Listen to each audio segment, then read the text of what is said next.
Hello student, this is class 9th math class.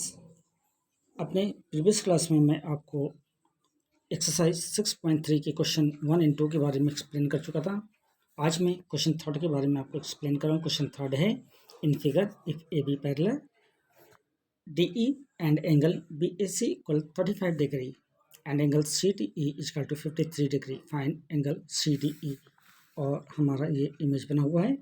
यहाँ पर आप देख रहे हैं एंगल BAC 35 डिग्री के लिए फॉर्म कर रहा है, एंगल CDE 53 डिग्री के लिए फॉर्म कर रहा है। हमें बताना है एंगल DCE के बारे में कि यहाँ पर कितने डिग्री का एंगल फॉर्म करेगा। तो जैसा कि आप देख रहे हैं in triangle DCE angle D 53 degree given है, ठीक है। और एंगल E क्या हुआ, 35 डिग्री है। कैसे? क्योंकि ये अल्टरनेट इंटीरियर एंगल यहाँ से एंगल ए से यहाँ पर फॉर्म कर रहा है, ठीक है। तो अब हम देखते हैं कि जब हम इसको सम करते हैं, यानी angle D plus angle C plus angle E करते हैं, तो हमें मिलता है 180 डिग्री, जो कि होता है एंगल सम प्रॉपर्टी। तो अब यहाँ पर हमें क्या मिला, 53 degree plus angle C plus 35 equal to 180। तो एंगल सी इजकल टू क्या हो गया, 180 माइनस 53 प्लस 35 किया, तो एंगल सी की वैल्यू आ गई 180 माइनस 88 यानी 92 डिग्री। तो हम कह सकते हैं कि एंगल DCE हमारा 92 डिग्री का एंगल फॉर्म करता है। अब हम देखते हैं क्वेश्चन 4 को। क्वेश्चन 4 है, in figure if lines PQ and RS intersect at point T such that angle PRT equal to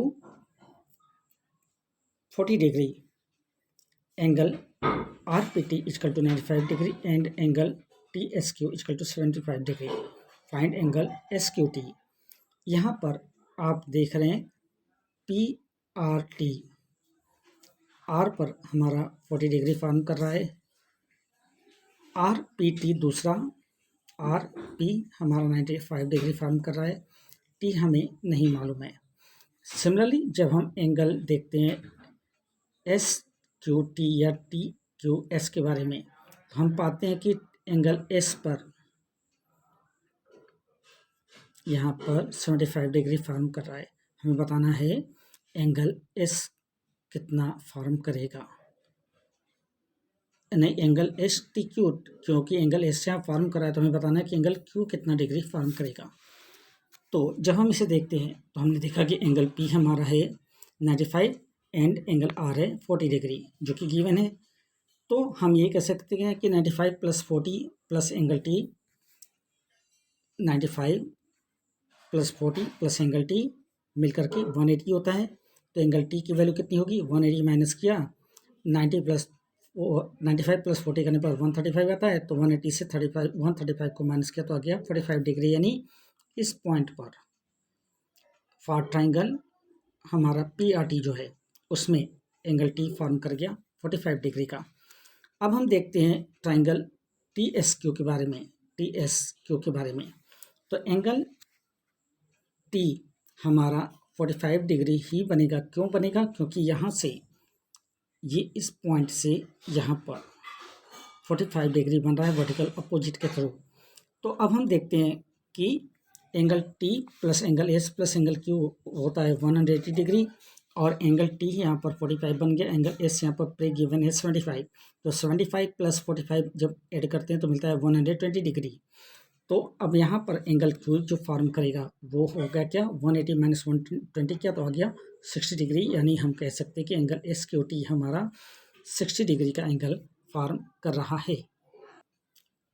जब हम क्वेश्चन 5 को देखते हैं, जिसमें क्वेश्चन कहा गया है, in figure if PQ intersect करता है PS को एंड PQ इंटरसेक्ट करता है SR को, एंगल SQR 28 डिग्री है, एंगल QRT 65 डिग्री है, देन फाइंड करना है value of X and Y।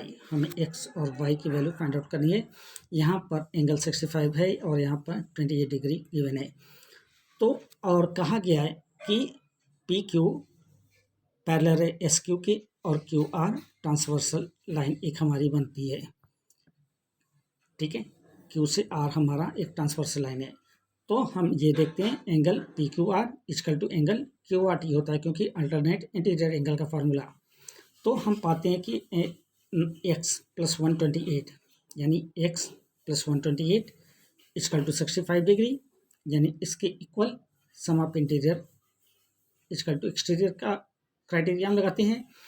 तो x की वैल्यू क्या होगी, जैसी बात है 65 से 28 को माइनस किया तो आ गया 37 डिग्री। तो x की वैल्यू हमें मिल गई अब 37 डिग्री। अब हम देखते हैं angle sum property in triangle SPQ के लिए। तो हम यहाँ पाते हैं कि angle SPQ plus angle x + y equal to बनता है 180 डिग्री। तो एंगल S यहाँ पर 90 डिग्री का फॉर्म कर रहा है एंगल P पर। तो 90 डिग्री प्लस 37 डिग्री, क्योंकि x की वैल्यू अभी 37 निकली, प्लस y इक्वल टू होता है 180 डिग्री। तो 90 + 37 करने पर हमें मिलता है 127। तो y की वैल्यू कितनी हो गई, 180 से 127 को माइनस किया तो आ गया 53 डिग्री। तो हम ये कह सकते हैं कि x की वैल्यू 37 डिग्री है और y की वैल्यू 53 डिग्री यहाँ पर होती है। एक्सरसाइज 6.3 के क्वेश्चन 5 के इस क्वेश्चन के साथ आज के इस क्लास को मैं ओवर करता हूँ। अगले क्लास में एक्सरसाइज 6.3 के क्वेश्चन 6 के साथ आपसे फिर मुलाकात होगी। तब तक के लिए थैंक यू वेरी मच।